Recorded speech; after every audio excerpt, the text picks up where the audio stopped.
Today, my local MP, Josh Dean, joins me. He is the constituent of Hertford and Stortford. Josh, welcome to the show.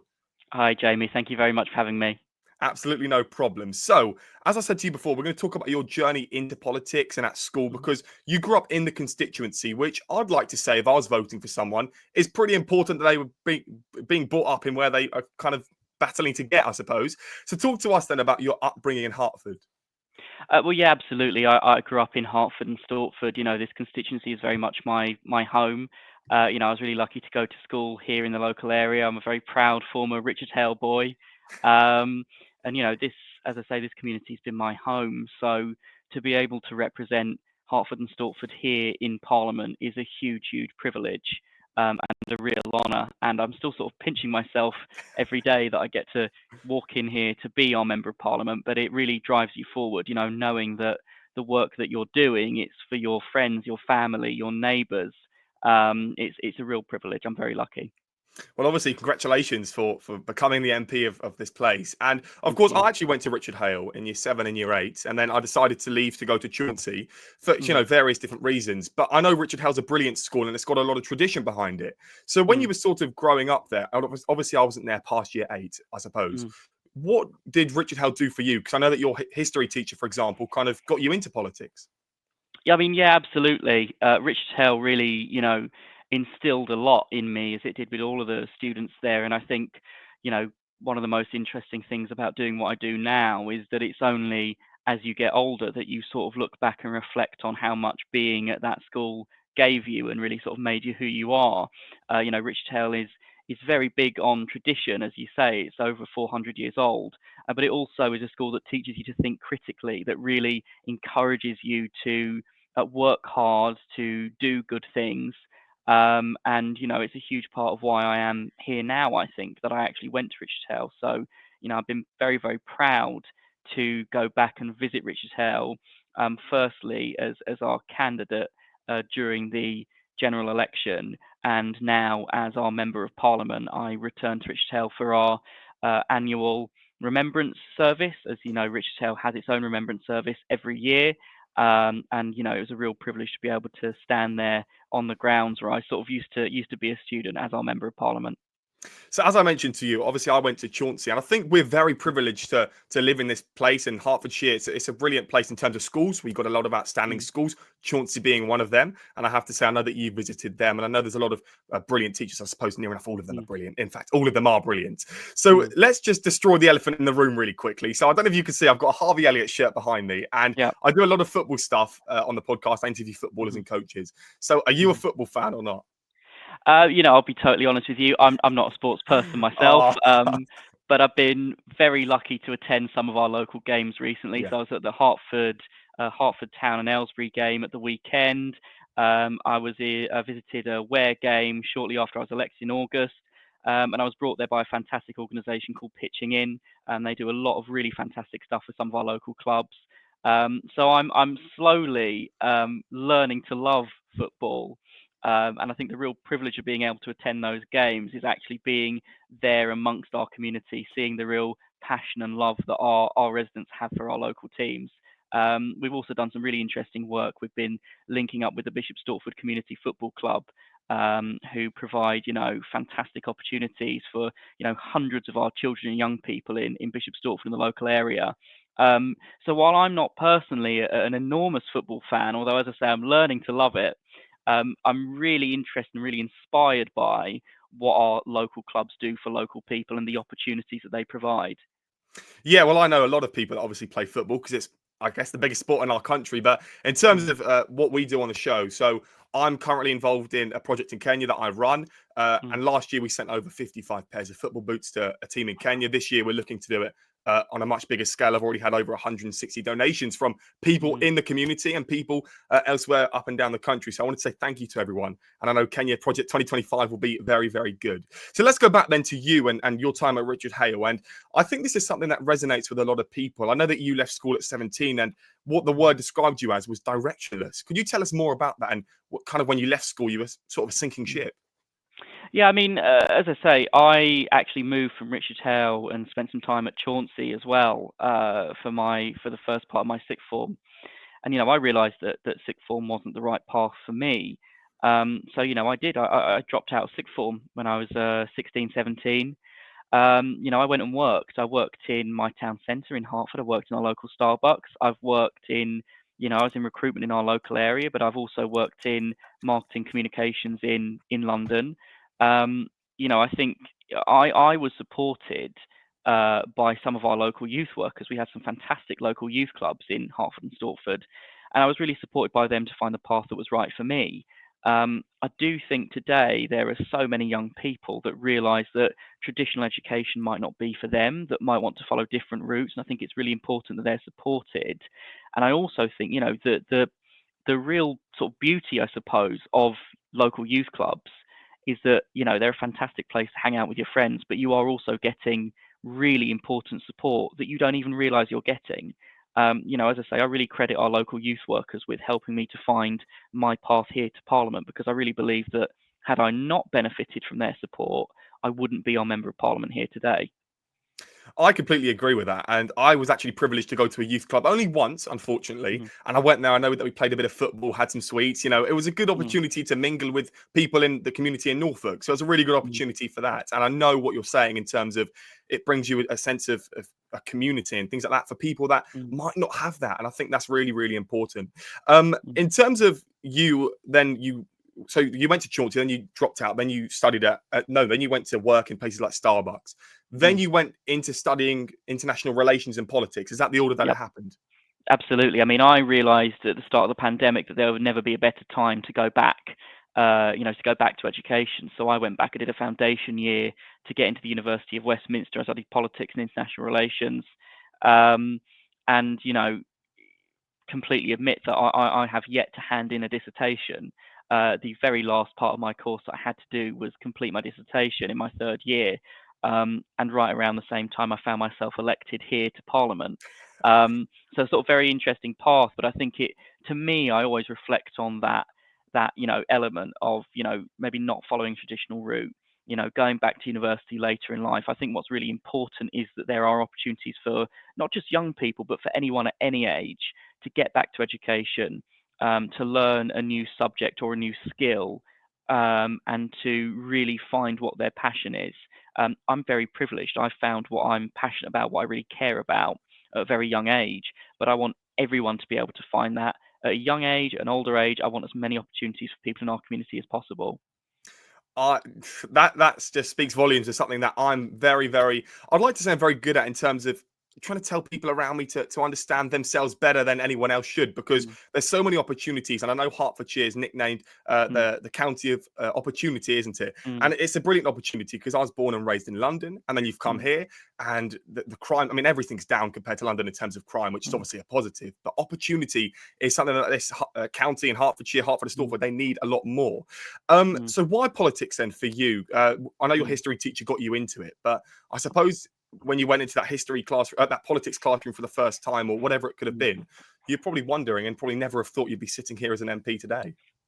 I mean, it's a mixture of things that pulled me towards politics. When I was a young person, I was very, very passionate about, making sure that young people's voices were heard. The issue that politicized me was mental health support and mental health care for children and young people. And that came from being in secondary school in this country, watching so many of my peers struggle with their mental health and struggle to access support, schools being overwhelmed with the number of children struggling with their mental health. And, you know, try as they might, teachers aren't mental health workers. So that the extra support that was needed there, um, you know, part of that mixes into why I left school early, why I didn't think it was the right path for me. Um, you know, being supported by youth workers. Um, the thing I always come back to is that when I went to a youth club, it was a youth club provided by our local authority. Those youth services just aren't there in the same way anymore. We have some fantastic local charities in Hertford and Stortford providing youth services, and I actually volunteered with one of our youth clubs in Hertford when I was a town councillor. But for me, I think what really sort of politicised me were these issues around mental health care for young people, these issues around a lack of services for young people, because when austerity started, when the cuts came to local authorities, it often felt that youth services and young people were right at the top of the list. So that's what really politicized me and brought me towards politics. And I spent some time campaigning as a young person. I've always been very outspoken about the fact that I believe that 16, 17-year-olds should have the vote. I've campaigned for that since I was 16 and 17. And I realised over time that the way that you deliver change is in government. That's why I joined the Labour Party. That's why I'm here as our Member of Parliament. I'm very proud now not just to be the first ever Labour MP for our constituency, but to be a Labour MP on the government benches, working to get things done on the issues that matter to our residents. So you just mentioned there, you're obviously a Labour MP. Why was Mhm. Labour the option for you? Because I suppose for anyone, if they wanted to join politics, you have all sorts of parties to Mhm. choose. Was your family ever big into politics? Is that the reason maybe why you chose Labour? No, I don't come from a political family at all, and it's very interesting when you spend time with your colleagues here in Parliament, or when you speak to some of your local Labour members, or people from any political party. So many people often share that their family came from politics. They had a relative who may have been a councillor or a member of Parliament, or whatever you can think of. My family wasn't political, and we don't all share the same political views or voting habits. But I was pulled towards the Labour Party because I fundamentally believe in a fairer, more equal society, in a society where everyone has equality of opportunity, where they are supported to thrive, to reach for the things they really want to do. I always talk about finding the path that's right for you. That's the journey that I was able to go on. And I also come back to this idea of community, a community that works closely together, where we have good local services, be it GPs and hospitals, be it education, a society that really works for the people that are working in it. And that's what pulled me towards the Labour Party. And I think I've been a member of the Labour Party under a range of different conditions. I remember going from the crushing defeat that we were led to in 2019, to really watching Keir rebuild the Labour Party, rid it of the stain of anti-Semitism, and put us firmly back where the British people are.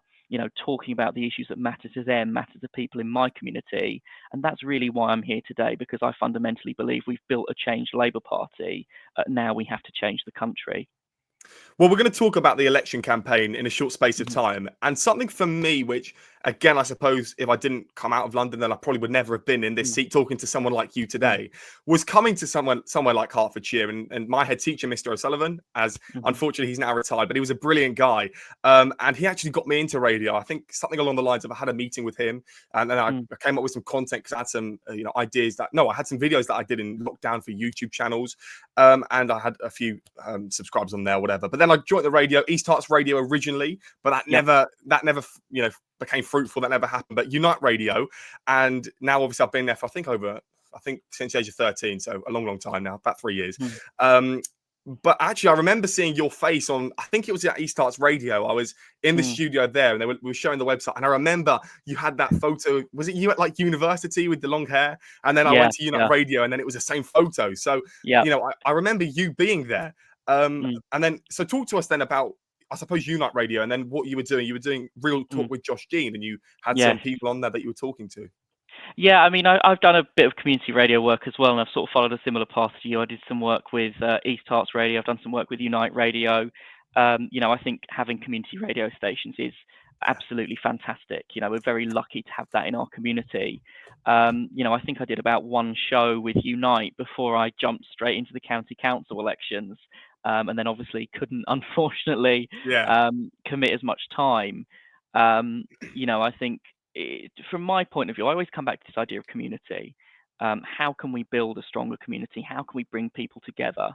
That's why I got involved with community radio stations, and that's sort of equally why I got more involved in politics, because I really believe that we need to work closely together to build a better community for our residents.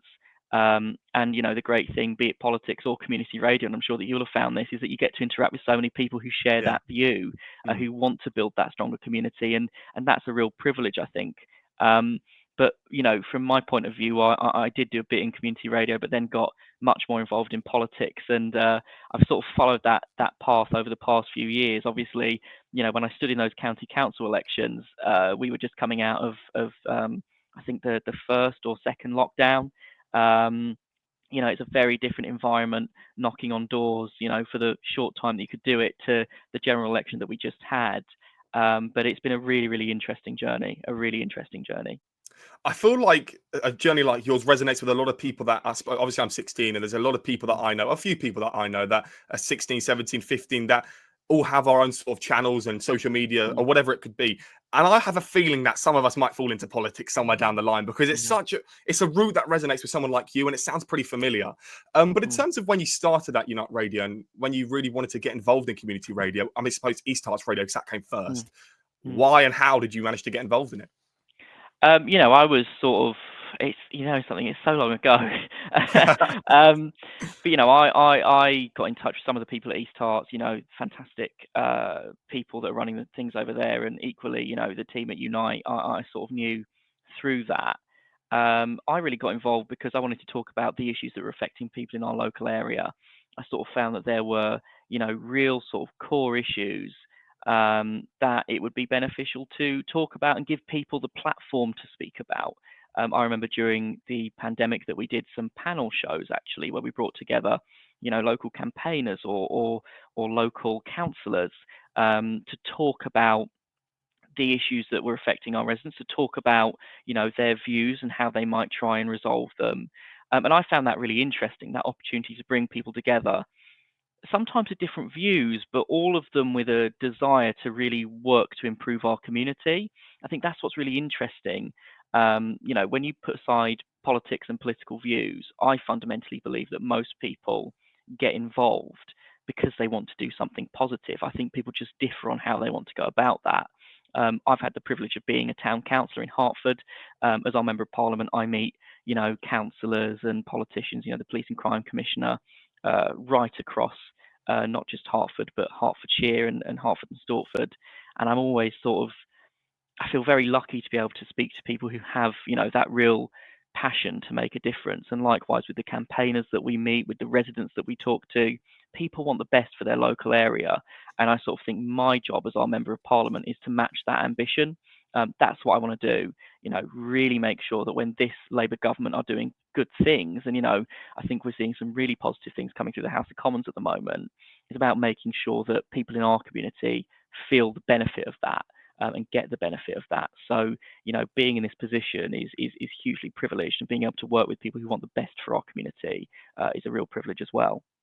So, in terms of someone at the age of 14, 15, 16, because that's when I sort of got into radio and where people can sort of Mm, go into community radio at that age, how mm, would you, not even radio though, and youth clubs and everything in between, how would you as an MP sort of filter that down to the people and say, give this one a go? Why don't you try and do a mm, show on a radio station? Or why don't you try and push the boat out a tiny bit more? mm.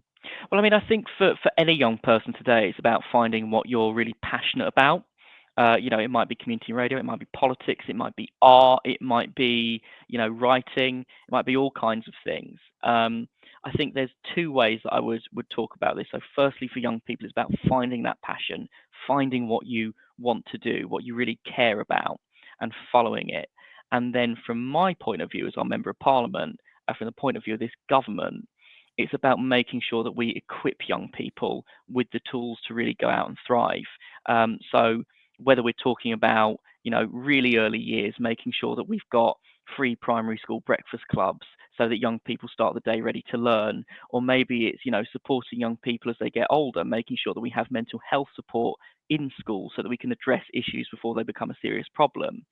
Or making sure that we have that network of youth hubs with trained youth workers so that young people can access youth workers and youth charities, and so that they can find, the path that's right for them. I think it's our job to back our young people, to make sure they have all the tools in front of them so that they are able to take advantage of that and able to thrive and find the thing that they really want to follow. Because, young people will have passions, they will have things they want to do. Our job is to make sure that they're able to attain that. So let's talk about the election campaign. Obviously, the 4th of July, you won the election. In terms Feels of like a you, long time ago now. well, it does, doesn't it? It feels like a long, long Mm, time ago. But in terms of you getting the opportunity to run as mm, for Hertford and Stortford in the first place, being so mm, young, how did mm, that even come about? Was it? But I mean, obviously, it was because of your work at the council. But in terms mm. of a conversation, I wouldn't have thought you would have been the only one running for that job. Well, I put myself forward to be our candidate in Hertford and Stortford. You're quite right. I've been a town councillor before that, but I'd also been involved in the local Labour Party since I was about, I think, 17 or 18. I've been knocking on doors for our council candidates for many years, and I felt strongly that our residents in Hertford and Stortford needed a Labour candidate that really knew and understood our community. I think it was important from my point of view that I'd grown up here, that I'd been to our local schools, that I'd worked in our community. I think our residents really wanted a local MP who understands the issues that matter to them. That's why I put myself forward. Obviously, there was an application process, and I was selected to be the Labour candidate for Hertford and Stortford.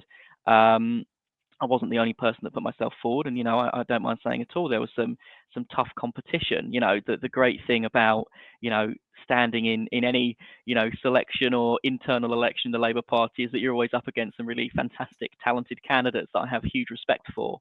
But I was very, very proud to be selected as our candidate. And from that moment onwards, it was hitting the doors hard. Speaking to residents, getting out in the community, attending our local events, being as visible and as active as possible, so that we could win that general election.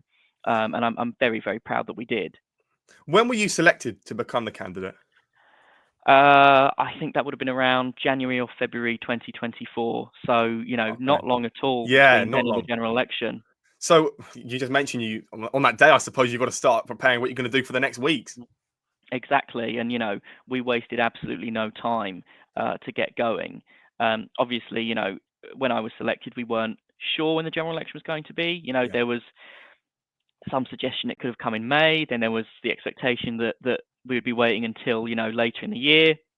I remember very, very distinctly when the former prime minister called the general election. I remember the the rain outside, um, and I think I'd obviously grown up under the previous government. I started secondary school when the Conservatives came into government. I'd gotten involved in the Labour Party under the previous government, and I obviously believe very strongly, and so did our residents. And the many people that voted for it. I believe that we needed change. So the second I was selected, the second that general election was called, I was raring to go. It was a very, very busy general election campaign. It is obviously, my proudest achievement, not just in the Labour Party, but in my life to have been elected as our Member of Parliament. But I couldn't have done it without, our amazing activists that came out on the doors again and again. I couldn't have done it without the residents who placed their trust in me. But as I said in my victory speech at the election count on that night in July, I am privileged to be our Member of Parliament. I do know that not everyone voted for me, but my job, and I'm proud to do that job, is to represent everyone in our community. And I'm really enjoying getting stuck into it.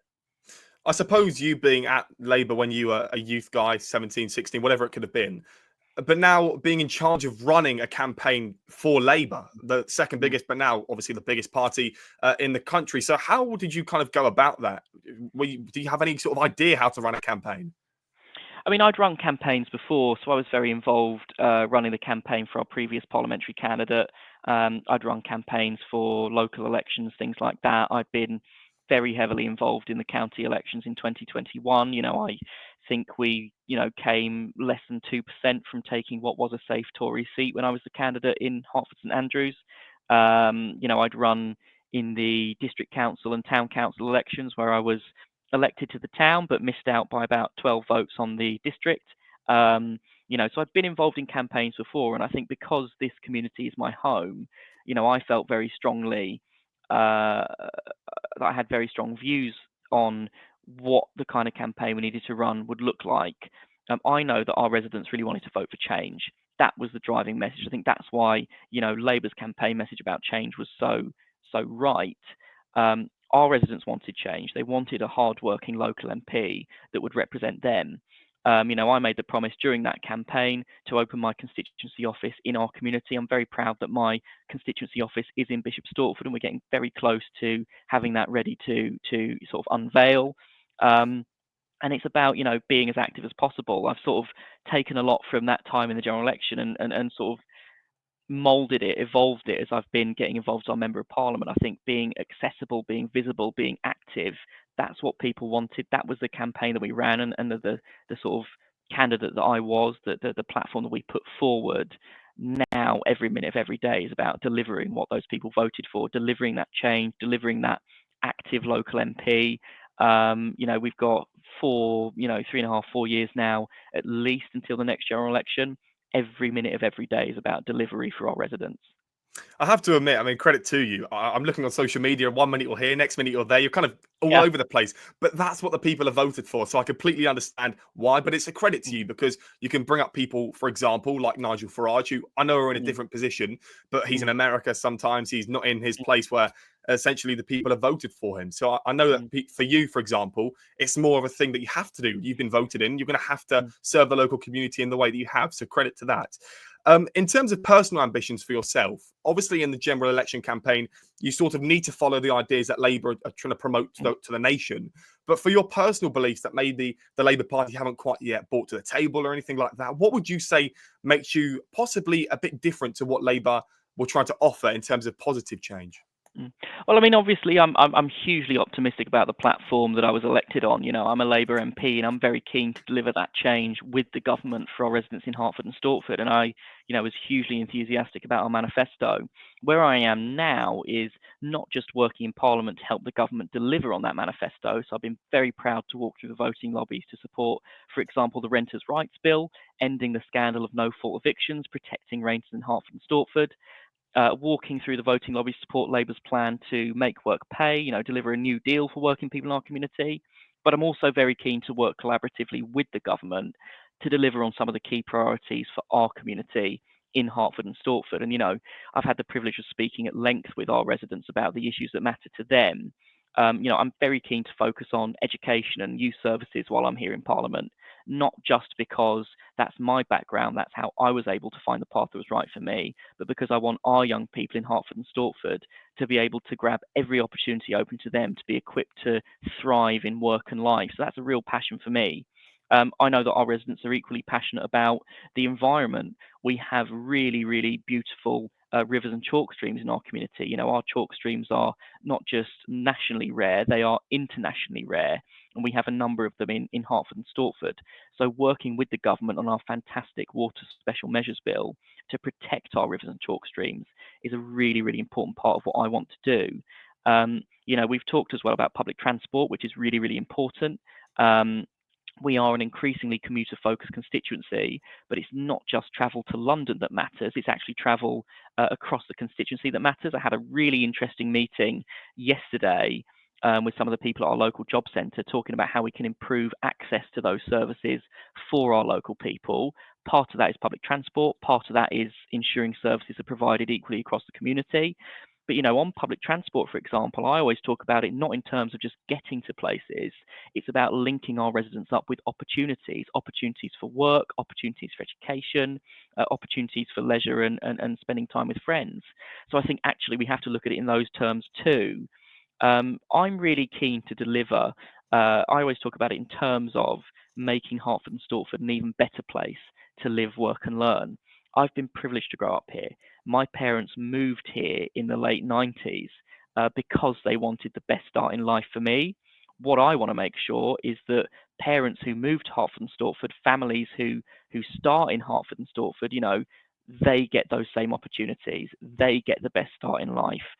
A good family community, good educational opportunities, youth services support our young people, but opportunities for employment for our families, good links into London via the public transport, but also to the world via Stansted Airport in the constituency just over.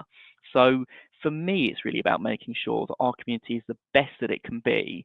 I think this government's got a fantastic agenda to deliver, delivering that plan for change, and I'm very keen to work close with them to make sure that we deliver here for our residents in Hertford and Stortford too. Well, you mentioned public transport, and I just have to Mm, say a tiny bit on that. So, in terms yeah, of me, I'm a triplet. I don't know if you know, probably don't know, mm, but I'm a triplet. And so I go to college in London. My sister goes to college in London, and my other sister goes to college in Stevenage. So, for my mm, sister and I, my parents, I think, are looking at about £30 a day for travel mm, alone. So, for someone who is brought up with siblings, or for people that aren't, and maybe are in a bit of a financially worse area or a state, mm, do you think paying that sort of money is fair? I mean, mm, 15, £30 to go into London? For example, I was looking to go to Watford the other week and it mm, was £30 for my sister. Is that mm, fair, do you think? Are you looking to change that mm. anytime soon? Well, I think, you raise a really important point here around public transport, and that's why this government is, looking at bringing forward that important legislation around bringing our railways back into public ownership. We need rail services that work for people in our community, just like you, not just through simpler and better ticketing, improved services, better prices, but really making sure those services are run closely to our local people. That's why we want our railways back in public ownership. I think that there's a really important part of this, which is also making sure that our services are really sort of simple and easy. So part of the challenge we have at the moment is if you travel through Hertford, through Ware, you can just tap in, tap out on your way to London. If you're going to London from Bishop Stortford to Sawbridgeworth, you must buy a ticket. Making that more standard, more simple is really important. So I'm really excited that the Department for Transport has announced that we'll actually be bringing contactless through to Bishop Stortford and Sawbridgeworth. But I think a really, really important part of it, and I always touch on this as well, is that it's not just about our railways, it's also about buses. If our railways link us to London, our buses link us to each other, and improving those transport links are really important too. So not just making sure that our services are more reliable, but also making sure they work for our residents. So I had a really interesting piece of casework brought to me recently around the bus fares and the prices for children and young people going to school that we're looking at the moment. And I think from my point of view, it's making links with those bus companies so that we can raise the cases of our residents, but also make sure those services work for people in our community. So there's a broad piece of work to take forward on public transport. There's a broad piece of work to take forward on public transport. It is early days for this government, but I'm really keen to make sure that the experiences of residents like yourself and everyone in our community are right at the front of those considerations as we get stuck into it. Well, of course, that's a good thing that you're in the community. You're very contactable, by the way. I mean, it was a very good thing that Sophie, who is here, is very contactable, and you can contact your local MP. I think that is very, very important. Let's just quickly touch upon the last bit of the general election that we were talking about. Apart from winning, now that's probably the big thing that you're going to say, but let's try and stay away from the win. What was the most memorable part of the campaign? Um, I always sort of when I talk about this, I reflect on the hustings. So everyone will have watched the television debates in the general election, and I think even for me as a candidate going into those hustings was incredibly nerve wracking. I think we had 5 hustings in Hertford and Stortford, which is quite a lot. So for those who don't know, it's sort of I suppose a debate. You get all of your parliamentary candidates or most of them on a stage, and you just get to ask them lots of questions. And I think the most memorable part of it for me was doing those hustings. I was very privileged to be able to speak to so many of our residents during those hustings to answer their questions, and I was, really heartened by the positivity from our other candidates, the good nature of the campaigns that they ran. People treated seriously the questions and concerns of our residents. So that was a real point of pride from me. And I've done a bit of public speaking in the past, but to go from speaking at events or I've spoken on stage at Labour Party conference, but to then go and actually get in a debate and answer questions and be alongside your other candidates, it was really memorable. It was really exciting, a little bit nerve wracking, but I was really proud of the way that we approached those and how they factored into the campaign. And actually, by the end of it, I'd come to quite enjoy them. Well, that's good to hear. We haven't got too long left, so I just wanted to ask you. Obviously, we're going to talk about education in a moment, but in the immediate reaction of winning the election, where were you and how did you feel? So it was really interesting. The count starts, all the votes are rushed up to Woodson Park, and the count starts at 10 o'clock at night, the night of the election, as polls close. It's sort of encouraged that you as the candidate don't turn up too early. Oh, okay. Um, I mean, I arrived at about 1 o'clock, and there's a process called sampling. So as the votes are verified by the counters, and I'll try not to get too technical here, the votes come out on the table, and they're all verified by the people counting them. And we have people there, and they do what's called sampling, and they sort of tally every other vote that they see, and who it's for, Labour, Conservative, Liberal Democrat. I was actually at my election agent's house.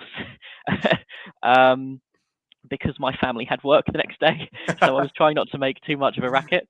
So I was at my election agent's house, and she gave me a ring and said, I think, are you ready to come in? And I said, yep. And she said, I just wanted to let you know how the sampling's been going. And I went, yep, okay. I just want to prepare you for something. Can you sit down for a second? And I went, yes, absolutely. And the message back was that we felt confident that we could win. I went from there to the count, and things looked really positive. And the way that it works in an election count is you get a provisional result from the sort of chief officer.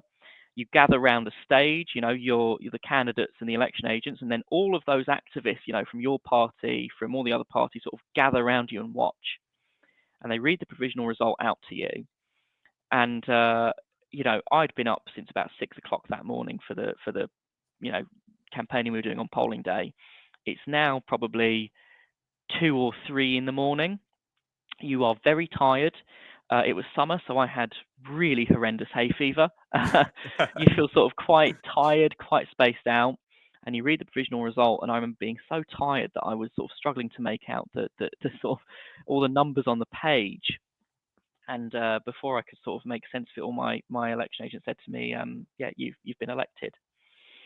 And at which point they read out the result to the room, and I was declared our new member of parliament, and I had the opportunity to make my victory speech. And it is a really, really surreal moment. I can't quite put into words how strange it feels, and I think that's in part because you are so tired, and it has been such a long day, and you have fought this really hard campaign. In a constituency like ours, we've always believed that we could do it. I've always believed that we could do it, but to actually be standing there as our member of parliament, it is a hugely surreal and exciting moment, and it still very much sticks with me today. Just before we move on to education, I just wanted to ask, and I'm sure a lot of people are quite curious to know in terms of you and your party, but obviously other parties as well. How much contact would there be between you and the big dogs like Keir Starmer and David Lammy and people like that? Well, I take every opportunity possible to raise the issues that matter to residents in our community with, senior members of the government. So I was very privileged recently to have lunch with the Prime Minister, to have a lunch meeting with Prime Minister and some of my other colleagues. I think there's about 11 or 12 of us. To have the opportunity to raise the issues that matter to our residents is hugely exciting. We've had some fantastic engagement with the Department for Education. I was very, very pleased to meet with the Secretary of State, Bridget Phillipson, at the end of last year to talk about some of the issues that I really care about in education, to talk about, the issues that matter in terms of education, in terms of SEND, in terms of apprenticeships, colleges to people in our community. And so, as I say, we take every opportunity possible to raise these issues. And, with some of the fantastic legislation coming through Parliament at the moment from this government, with so much of it being so beneficial to residents in our community, I'm always on the lookout, if you like, to raise those issues that matter to our residents with members of the government. So let's talk about the education side of things. And I know that you're really big on mental health, and I know you're really big on education. So I think these two really clash. Now, for me, in my opinion, and I know this is becoming a lot of a bigger opinion, a wider shared opinion, is the fact that people at the age of 16 study GCSEs, right? And they do 20, I think I did maybe about 24 exams. And I have to be quite honest with you, Josh, I don't think I've ever used the majority of that stuff since, because I've studied things like science, the inside of a plant cell. I never really needed that. So do you get where I'm coming from in terms of people have spent, years and years and years at primary and secondary school to then go ahead, sit these exams that you're under so much pressure to do, to then come out. For example, I've gone into college to do journalism, and I've never had to use science or anything like that again. So I know for you personally, you're very big on that side of stuff. So what would you say the Labour government can do? Because I believe it'll be called like radical reform. That education system alone needs some sort of work to it. I mean, obviously, there's a huge amount of legislation we're bringing forward at the moment. It is early days for this government, and we have got, 4 or 5 years. But already we're making, huge strides to make education work for people in our community. I do talk about the mental health element a lot, because I think that element of mental health support in school is really, really important. We do have a mental health crisis in this country today, and unfortunately, it is young people bearing the brunt of it. So tackling issues before they become serious problems is really, really important. I'm really enthusiastic about that. We've obviously just introduced to Parliament, I think it's just been through its second reading, the Children's Wellbeing in Schools Bill, really important piece of legislation, not just to support children and young people in schools. So I always touch on this, this is legislation that will allow us to bring free primary school breakfast clubs to schools right across our community and across the country, making sure that children are starting the day ready to learn. It also introduced a cap on the number of branded uniform items that schools can require, so lowering the cost of that school uniform for families in our community. And I remember growing up, really expensive to get all those branded uniform items. I think that cap is really important. We also talk about this legislation in terms of protecting children, child protection. That's why we are, introducing a mandatory requirement for local authorities to maintain a register of children not in school. We have seen since the pandemic that there are so many children that left school during the pandemic and never returned. And I think it's really important that we do maintain those registers and introduce those important reporting requirements so that children are protected. But it is really about making sure, and this is a huge focus of this government, that children are leaving school ready for work and life. That's a really important ambition of this government. It's also, talking in terms of, sort of that parity of esteem and between apprenticeships and education. I want to make sure that we have apprenticeship opportunities for young people in our community. And I had the privilege of visiting Ware College recently. The opportunities that they provide for young people in our community, not just to follow their passion, not just to study any course they want to study, but also to make sure that employability is right at the heart of it, to make sure there's opportunities to get involved in whatever industry your course might follow at the end of it. That's really important. That's a huge ambition here too. Um, I think there's a broad piece of work to do here. It's a really broad program. It's not going to happen overnight, but it's making sure that education works for children and families, making sure that our children are safe and able to learn, and making sure that our kids leave school ready for work and life so that they can really, really thrive. And as I say, from my perspective, it's also about making sure that our children can access the support that they need to find the path that's right for them. That's why I talk about mental health. That's why I talk about our youth services, because they play such an integral part. There's such an interlink between education and youth services. And I want our young people in Hertford and Stortford to get the very, very best start in life. So, would you say though that the reason why these children are dropping out of school and at these young ages would be because they're having to study 24 different things in Mm. 5 different classes or 6 different classes a day, for example? And I was pretty lucky where I was, average or just above average in terms of education and how well it kind of got into your brain, because obviously people have maybe dyslexia like my sister who process a bit differently. But in terms of these students that are dropping out, students that may be losing an interest and maybe coming out with worse results in year 11, would you Mm. say that's because they're having to study things like Macbeth and study things that like the inside of a triangle and things that maybe aren't going to be used later down the line? And you mentioned there about free breakfast clubs, and that's obviously very good. But in terms of what we're learning at school, Mm. do you think some of the stuff there is a bit unnecessary? Well, I think it's important that we have a broad curriculum. I think that's really, really important. I think what a lot of it's about is teaching critical thinking. It's teaching problem solving.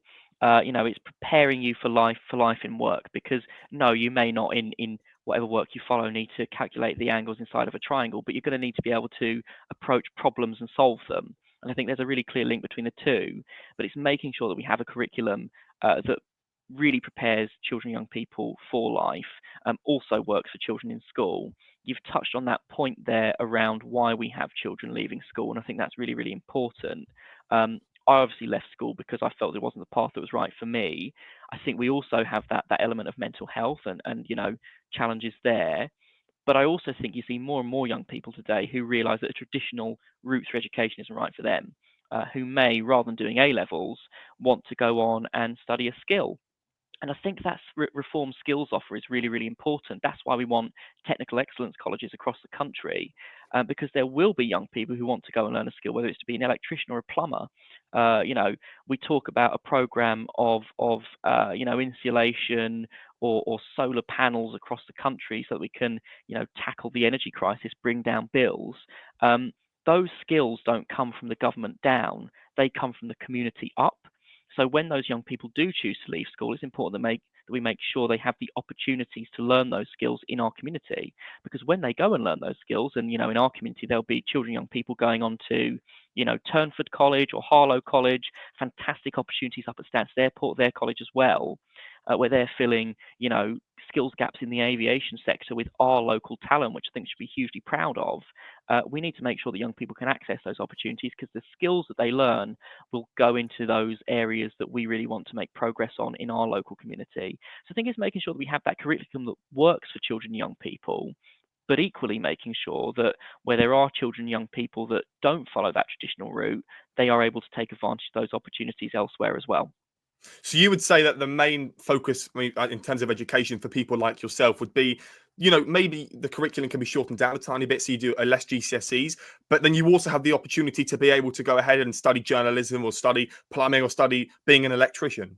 I mean, and exactly, it's about that ability to find the path that's right for you. That's what I'm really passionate about.